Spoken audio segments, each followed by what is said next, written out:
최경영의 최강시사와 함께하고 계십니다. 네, 윤석열 대통령이 나토 정상회의에 참석 중인데요. 의미와 기대하는 성과 살펴보겠습니다. 국회 외통위 소속 윤상현 의원 전화로 연결돼 있습니다. 안녕하세요, 의원님. 예, 안녕하세요. 예, 윤상현 의원입니다. 예, 두 번째 연속해서 지금 나토 정상회의 참석을 하고 있는데 어떤 의미일까요? 작년 스페인 나토 정상회의에 참석하셨죠. 예. 그때 이제 유대관계 연대를 확인했고요. 요번에 나토 정상인 리투아니아 이제 빌뉴스에서 개최하지 않습니까? 예. 협력의 틀을 제도화한다. 소위 말해서 한 단계 이 협력 관계를 업그레이드 시킨다 이렇게 볼 수가 있습니다. 이제 아시다시피 우리 윤석열 정부가 글로벌 중추국가를 지향하지 않습니까? 예. 그런데 이 UN 안보리가 이제 러시아, 중국하고 이 반대에 계속 봉착하고 있지 않습니까? 예. 그래서 유명무실해지죠. 그래서 러시아, 중국, 북한 이제 소위 말해서 권위주의 정권에 맞서서 자유민주주의 가치 연대를 하자. 이 나토가 이제 새로운 중심축으로 떠오르고 있거든요. 예. 그런 찰나에 이제 나토하고의 협력 강화하자. 이런 식으로 해서 이제 이번에 정상회의에 이제 참석하게 된 겁니다. 근데 이제 한쪽에서는 이런 우려는 나오는 것 같아요. 나토 회원국이 아니고, 그런데 이제 중국도 사실은 일본의 나토 사무소 설치되고 그러는 것을 관영 매체를 통해서 막 비판을 많이 했었잖아요. 아마 의원님 보셨겠지만. 근데 그거는 예. 나토 일본 사무소나 이제 또 중국도 반대를 합니다만. 예. 이제 불란서도 반대를 하고 있습니다. 그렇더라고요. 이번에 예. 안 될 것 같고요. 예. 결국 이제 나토가 작년에 중국에 대해서 이제 구조적인 도전이다, 시스테믹 챌린지라고 성격 규정을 했거든요. 그랬죠. 그래서 이제 인도 태평양 지역에서 이제 중국을 견제하는 이 역할에도 나토가 이제 같이 참여하게 되는 그런 의미가 있습니다. 그렇군요. 예. 예. 그 우크라이나 관련해서는 어떻습니까? 우크라이나 당장 가입은 안 되지만. 우크라이나가 가입을 하게 되면요. 예. 이제 지금 31개국이 있고요. 예. 지금 스웨덴의 이제 나토 가입이 거의 확정이 됐고요. 예. 우크라이나가 작년 이제 전쟁 발발 이후에 나토에 가입 신청을 해놓은 상태입니다. 그런데 이제 나토 그 협정 5조에 보면은 한 1개국, 나토 회원국 한 개국에 대한 침략은 전체 침략을 간주하게 돼 있거든요. 그렇더라고요. 그러면은 의도와 상관없이 모든 나토 회원국이 러시아하고의 전쟁 전선에 이제 같이 끼어들게 되는. 그렇죠. 이런 지경에 이릅니다. 그래서 지금 우크라이나의 나토 가입에 대해서 미국하고 동일이 계속 반대를 하고 있고요. 예. 이제 영국은 또 찬성하고 있습니다. 프랑스도 찬성하고 있고. 예.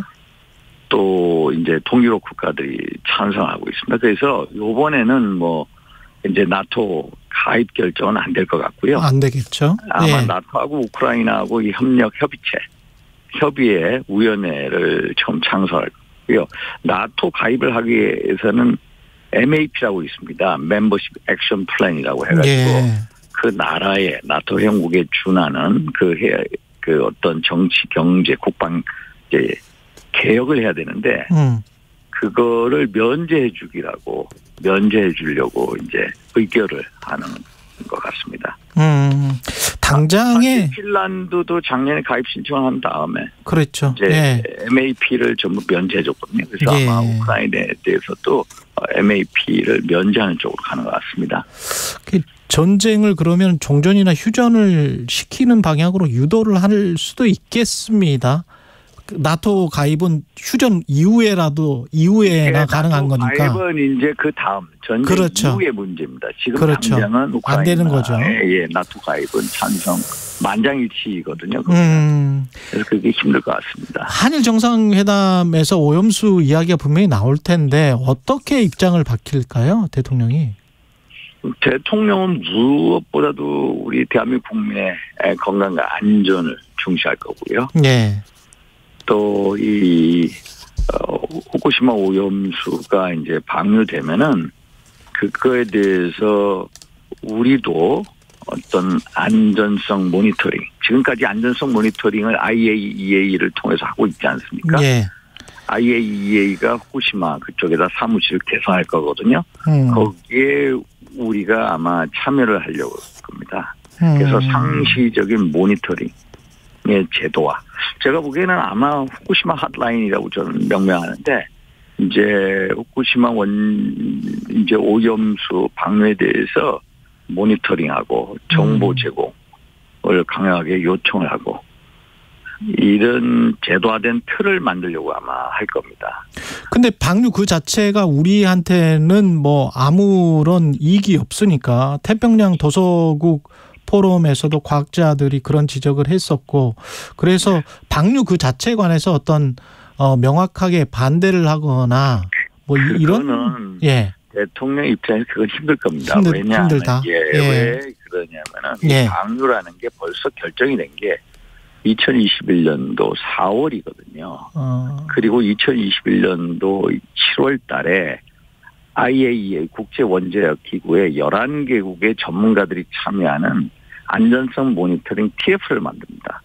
당시 문재인 정부 때인데 우리도 KINS, 킨즈라고 얘기하죠. 한국안전기술원의 김홍석 박사를 거기에 참여를 시킵니다.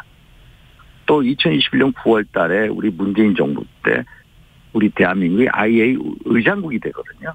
그래서 계속해서 IAEA 그 전문가 모니터링 팀에서 이거를 11개국 그 팀에서 계속 이제 점검을 해왔고요.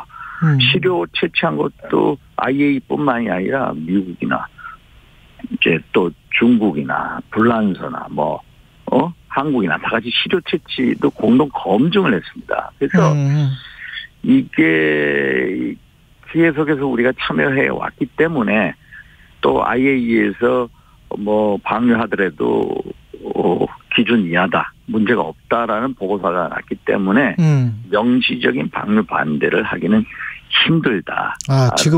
지금으로서는 안 된다. 이미 21년도에 참여해서 그 절차에 따르기로 했다는 게 암묵적으로 지금 동의가 돼 있다. 이런. 동의가 돼 있고, 문재인 정부 때 당시에 우리 2021년 봄에도요, 우리 정의영 외교부 장관이죠. 그분이 대정부 질문 답변에서도 IAEA 기준에 맞는 절차를 따른다면은 적합한 절차를 따르면 굳이 반대하지 않는다라는 게 정부의 입장이고, 윤석열 정부도 같은 입장입니다. 그런 입장의 기조하에서 계속해서 이 문제를 모니터링해 왔고, 또 아시다시피 지난 5월 달에 우리가 전문가 시찰단을 보내지 않습니까? 예. 그 전문가 시찰단도 언제 결성이 됐냐?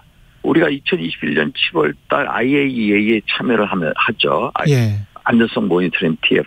그러면서도 우리 나름대로 또 TF팀을 만듭니다. 이 과학자들 중심으로. 예. 그 TF팀에 참여한 과학자들, 또 정부기관에 있는 분들이 요번에 5월 달에 후쿠시마 전문가 시찰단을 갔다 오거든요. 그래서 우리 나름대로 계속해서 자료 축적하고 검증해 왔기 때문에 이 명식인 방류에 대한 이 반대는 힘들다.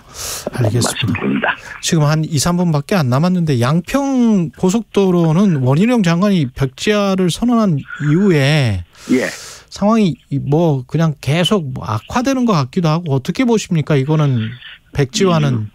백지화는 아니고요. 백지화는 아니고. 안 되고요. 이거는 7년 동안 지역 주민들의 염원이지 않습니까? 예. 또 국가 계획을 다 세웠습니다. 예타까지 통과가 됐거든요.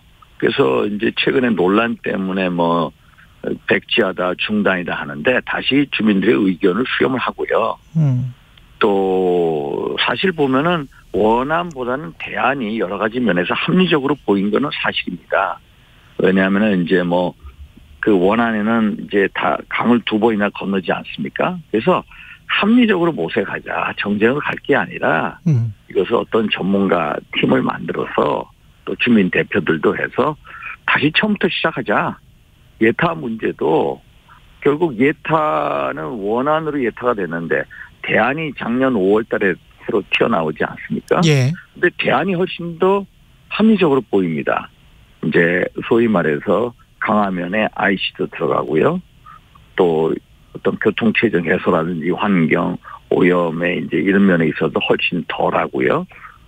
또 시민들의 요구 등등등 해서 대안이 좋은 경우에 이것을 다시 원점에서 다시 예타 문제를 다시 시작하자. 근데 그 변경안으로 하려면 그 김건희 여사 일가 땅이 있다는데 그게 국민들에게 어떻게 비칠까요? 변경안으로 그러면 백지화했다가 이제 그게 그 땅이라는 게 어떻게 오비일학적으로 있는 거 아닙니까? 오비일학이다.